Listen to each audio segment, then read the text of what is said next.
स्वयंपाकात स्वादाची जान, डीएम मसाले तुमच्या घराची शान. छत्रपती शासन महिला गृह उद्योग कबनूर इचलकरंजी घेऊन येत आहेत अस्सल परंपरेची मराठमोळी चव म्हणजेच डीएम मसाले. मटन मसाला, चिकन मसाला, धणे पावडर, गरम मसाला, बिर्याणी मसाला, तिखट चवदार मसाले आणि चटणी म्हणजेच डीएम मसाले.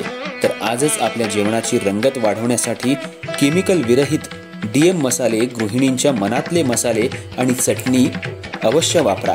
डीएम मसाले महिला बचत गटाद्वारे करणारे स्वच्छ माफक दरामध्ये म्हणजेच डीएम मसाले. संपर्क दिव्याताई मगदूम, मोबाईल 91 30 80 22 55.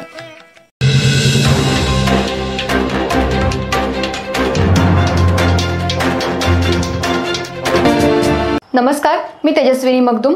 एम मराठीमध्ये आपल्या सर्वांचं स्वागत आहे. पाहुयात ठळक घडामोडी. इचलकरंजी शहरातील भाजपचे ज्येष्ठ नेते धोंडीराम जावळे यांचं निधन झाल्यामुळे जावळे कुटुंबियांवर आणि मित्रपरिवारावर दुःखाचा डोंगर कोसळलाय. तर भाजपचा निष्ठावंत कार्यकर्ता गमावला अशी प्रतिक्रिया भाजपच्या सर्वसामान्य कार्यकर्त्यांमधून व्यक्त होतीये. इचलकरंजी शहरातील भारतीय जनता पार्टीचे ज्येष्ठ नेते धोंडीराम जावळे वय 58 यांचं काल पहाटे दुःखद निधन झालं. 2 दिवसांपूर्वी लघवीच्या तक्रारीमुळे त्यांना खासगी रुग्णालयात दाखल करण्यात आलं होतं. मात्र पहाटे 3च्या सुमाराला त्यांनी अखेरचा श्वास घेतला. त्यांच्या जाण्यानं जावळे कुटुंबियांसह भाजप परिवारावर दुःखाचा डोंगर कोसळलाय. त्यांच्या पश्चात पत्नी, मुलगा, मुली आणि नातवंड असा परिवार आहे. कोल्हाटी डोंबारी समाजात जन्मलेले धोंडीराम जावळे यांनी जात धर्माच्या पलीकडे जात न्याय हक्कांसाठी लढा दिला. आपण कुठं जन्मलो यापेक्षा आपण कुणासाठी झटतो हे महत्वाचं, हा संदेश ते कार्यकर्त्यांना देत असत. त्यांच्यामुळे भारतीय जनता पार्टीला दलित ओबीसी समाजातील प्रभावी नेतृत्व मिळालं. हजरजबाबी, अभ्यासू आणि अजातशत्रू अशी त्यांची ओळख होती.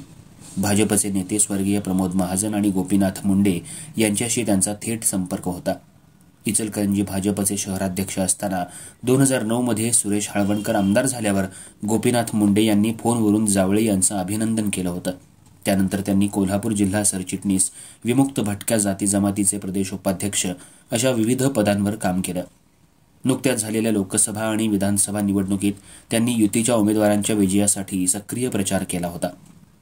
सकाळी त्यांच्या निवासस्थानी माजी मंत्री प्रकाश आवाडे, आमदार राहुल आवाडे, माजी आमदार सुरेश हळवणकर यांच्यासह शहरातील राजकीय आणि सामाजिक क्षेत्रातल्या मान्यवरांनी अंत्यदर्शन घेतलं. सकाळी 11च्या सुमाराला लालनगरी इथून भव्य अंत्ययात्रा निघाली. डॉक्टर बाबासाहेब आंबेडकर पुतळा, शिवतीर्थ, कॉम्रेड मळा, गांधी पुतळा, राजवाडा मार्गे पंचगंगा नदी घाटावर त्यांचा अंत्यसंस्कार झाला. अंत्ययात्रेला शहरातून हजारोंचा जनसागर सामील झाला होता. रस्त्यावर जवळपास 1 किलोमीटर लांब वाहनांची रांग लागली होती. पंचगंगा नदी घाटावर सर्व स्तरातल्या लोकांनी शोकसभा घेऊन त्यांना आदरांजली वाहिली. धोंडीराम जावळे यांच्या जाण्यानं इचलकरंजीसह भाजपनं एक निष्ठावंत, सौम्य आणि सर्वमान्य नेतृत्व गमावलं आहे.